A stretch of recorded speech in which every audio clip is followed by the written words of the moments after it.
Hi, I'm Stavros. Good morning and welcome. And in this video, I'll be showing you around the latest addition to the fleet for Rory Lynch Transport. It's this 2011 MAN TGM 18250. So I'll show you all around the exterior first, then we'll hop inside and go down through the interior controls, and then I'll be taking it out on the road for a test drive. Let's go. So this is now the third used rigid truck that has joined the Rory Lynch Transport fleet in the last few years. You'll remember the used MAN TGL 10180 in at the back there. We also purchased that. And the Scania P250, the rigid truck, the green one, which recently joined the fleet as well, along with a couple of other rigid trucks that we purchased from new Scania rigids. So yeah, let's walk around this one. It's more of a basic specification to the 2016 MAN TGM 18250 that I shot in a previous video. So we don't have any AdBlue on this particular example. We do have the wind deflector there on the roof. We don't have any sun visor there above the windscreen. Quite low mileage on this as well. We'll talk about that later on. We have the tow hook nicely hidden in behind the number plate. And let's just open up the grille and give you a look behind. We have our oil there, you can top it up, and your coolant, and in there our dipstick. And we have an air outlet there as well, very handy to have that. And if I move around here, you'll see we have the windscreen top-up bottle there as well. So let's just close that down. Yeah, quite a clean example and quite low mileage for the year. Okay, let's show you the side locker here. This is a decent size, I do like these. And the one on the driver's side is of equal size. And our batteries are mounted in there, of course. Let me just show you what way the body is mounted to the chassis. So we have the two spring layout there. I've shown you this layout before on the previous video, and we have the bolts going the whole way down as far as the wheels. And if I move right down to the back, you'll see the way it's mounted there. Look, with this plate and the 6 bolts, and there's another one in at the back there. You'll just about see it there. There you go. Okay, so yeah, it's handy just to see the way the body is mounted to the chassis. Now the body itself is just over 26 feet long, and I do like the blue curtains. They're far easier to keep clean over a long period than the silver curtains. These curtains, after 5-6 years, they just look very dirty looking. But yeah, the blue, and even navy blue is a great color, or even black in a curtain. Very easy colors to keep clean. And the body itself is just over 9 feet high. Okay, the tail lift. Let's talk about this. Not a huge fan of this particular design. Let me tell you why. Your usual function, up and down. This one doesn't have any tilt function. So you're relying totally on this hinged piece at the front there. And it's not as wide enough as the previous tail lifts I've shown you. So we're lacking a bit of width there on the tail lift. What's this diagram here showing you where to stand? Are we totally stupid? Like, what is that there for? I don't know. But yeah, let me just show you. Now the bumper is quite low to the ground there. So depending, of course, where you're delivering, different gradients, that could be scraping the ground. So what drivers will tend to do is rise the back axle, which then gives you more of a slope, pulling out your pallets. So yeah, not really a great design, these. I far prefer the ones that slide in and out and also have the tilt function. But at least it's not one of these ones that covers the back door and just folds down and goes up and down. Those ones, I hate them. But this at least is better than that particular design. So let me just fold it up actually and give you a look at what way this folds in. So yeah, simple enough. And then you lift it again and it just stays like that. And then let's rise it up and it just folds in. So quite easy to do. And there you go. So yeah, I mean, it is quick. You can get it out and fold it in quite quickly. So that's quite good. And the straps themselves, they're okay. They're not too bad. And yeah, your spring-loaded holder there for the door. I like them. Okay, let's continue walking down. We have the 300-litre diesel tank, and yeah, as I said, no AdBlue, and your locker there on the driver's side. Okay, the TGM. So this is metric horsepower, so it would be slightly smaller figure, maybe 247 in mechanical horsepower. That's just the PS figure, 250. And we have our automated gearbox, 12 speed, and the seat there, a bit of wear. Maybe seat systems can look after this. That will be quite simply fixed, and we can rise and lower our driver's seat. And we have all the lumbar support as well. Very good. Okay, let's just start it up. Give you a quick sound of the engine.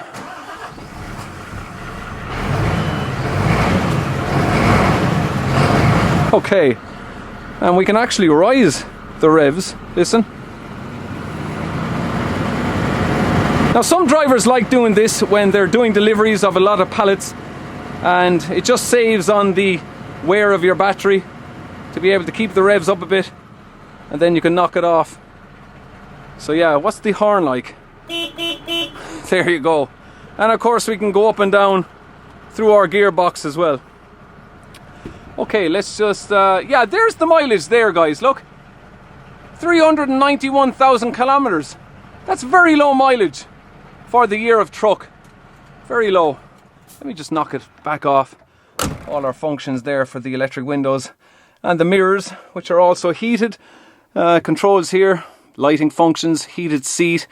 Turn off our rear reversing buzzer, and the auto function there for the auxiliary brake. So when you press the brake pedal, the auxiliary brake comes on automatically. And our MAN radio there, and our ashtrays, cup holders here, and yeah, pretty good to have the sleeper cab. And yeah, I've shown you this, one of the easiest sunroofs to operate. Really like that. So that's nice. And we have our two upper lockers here, which have lights in them, and storage all around the side walls, and your tacho, of course. So let me just stand up here a minute. I just want to show you the bunk. So yeah, it's okay for comfort. Maybe get a mattress topper if you want it more comfortable. And yeah, we have a light there as well. Okay, let me just, oh yeah, and the pull-up bar. That's quite handy, stop you falling out of the bed. And storage underneath the bunk. I mean, a lot of drivers don't even really use this storage. I mean, they wouldn't really be bothered lifting up and down this the whole time.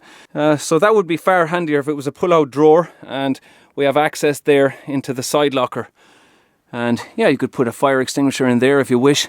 So let's just drop it down. And I just want to show you the wear here. Look. Would you believe? Like, what? You're wondering, how did this happen? Well, obviously it must have been a tall driver, because he must have had the seat pushed right against the bed. Look, and it wore the whole way into the section of the bed. Like, what the hell driver does that? Like, well, it wasn't our driver. I can tell you that much.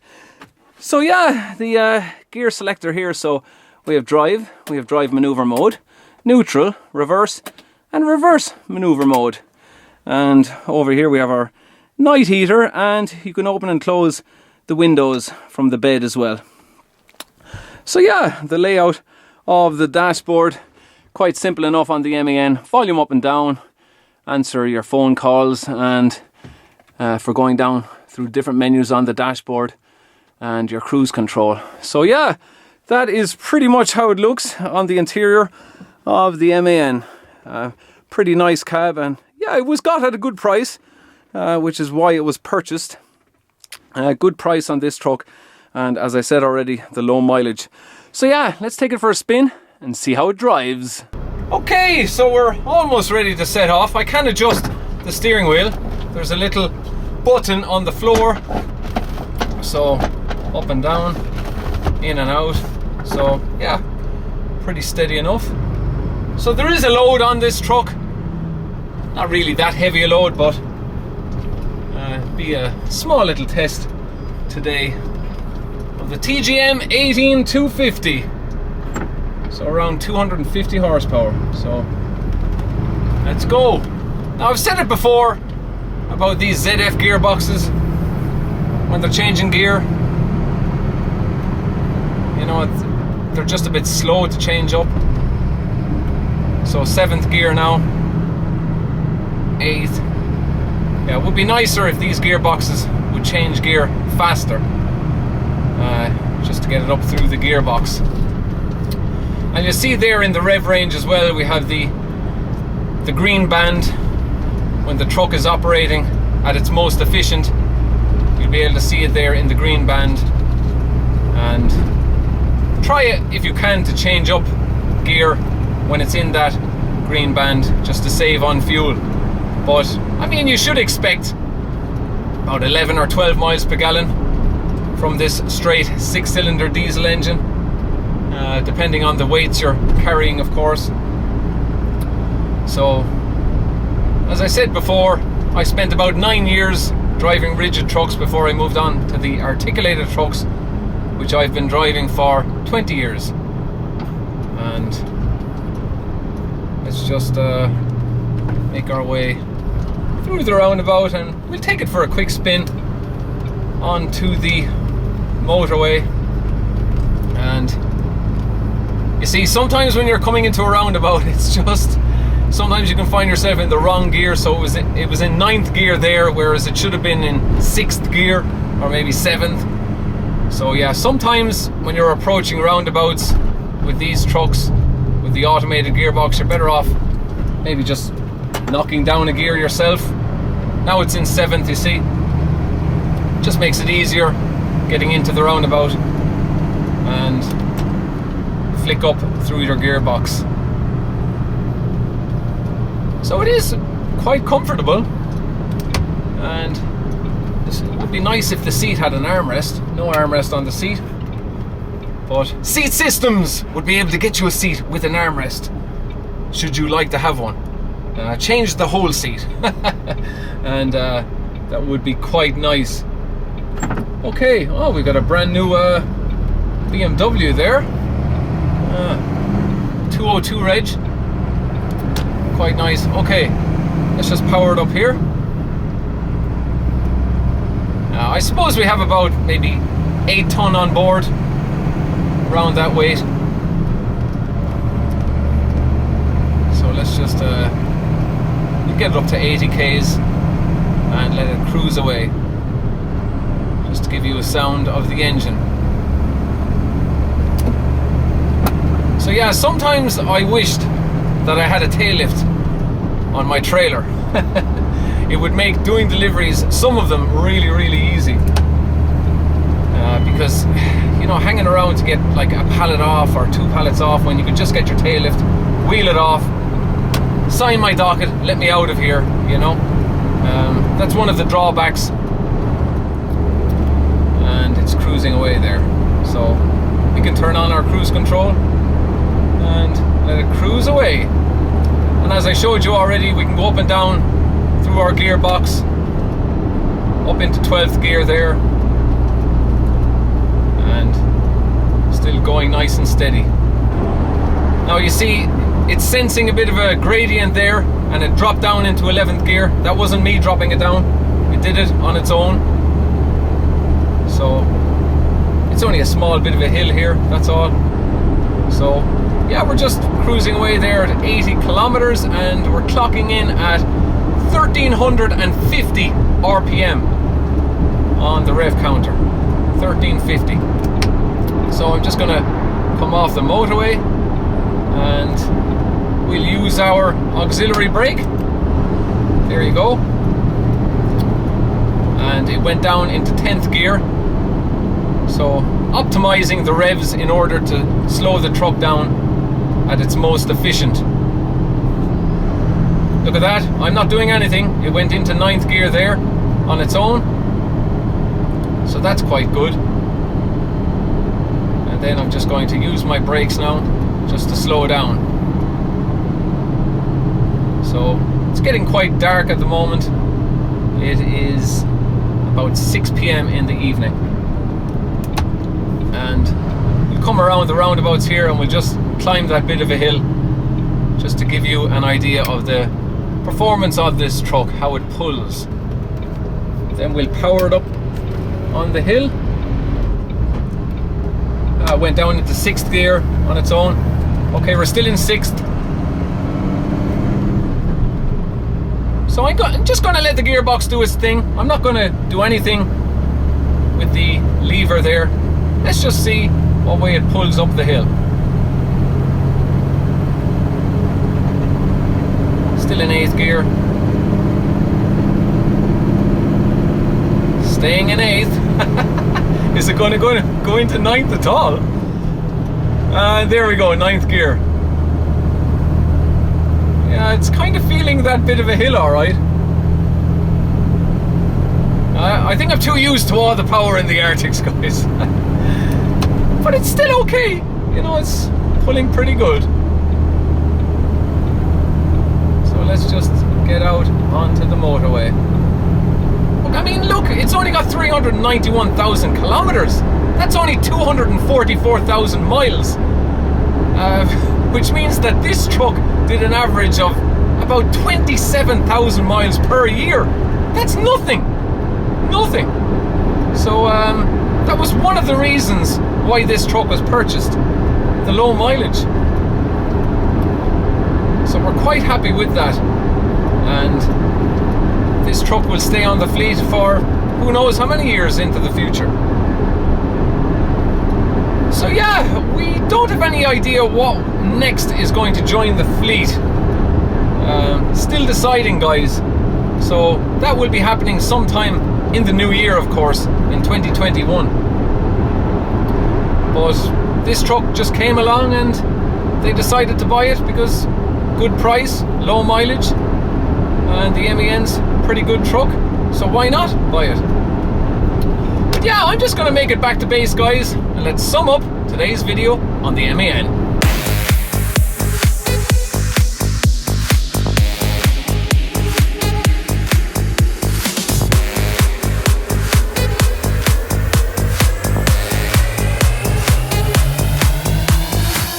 Okay, there we are, back from the drive. Couple of hoots. Couple of revs. Okay, let's knock it off. So guys, what do you think? I think we purchased a pretty good truck here. Very low mileage from 2011 to 2020. Only 391,000 kilometers. That's nothing on a truck of this age. So we should get plenty more mileage out of this truck. And please do check out last weekend's video as well. We had a small little puppy join the family. So my niece bought a little Cavajon pup. Her name is Star. A beautiful little pup. So make sure you check her out. But guys, I'm going to wrap it up there. I will chat to you all again next weekend for another video. So until then, take care and thanks for watching. Cheers! Wrap it up there. Please do. God, oh God. Me. Were purchased from new. So yeah, we'll go for a full exterior. This one, some of you will remember the red.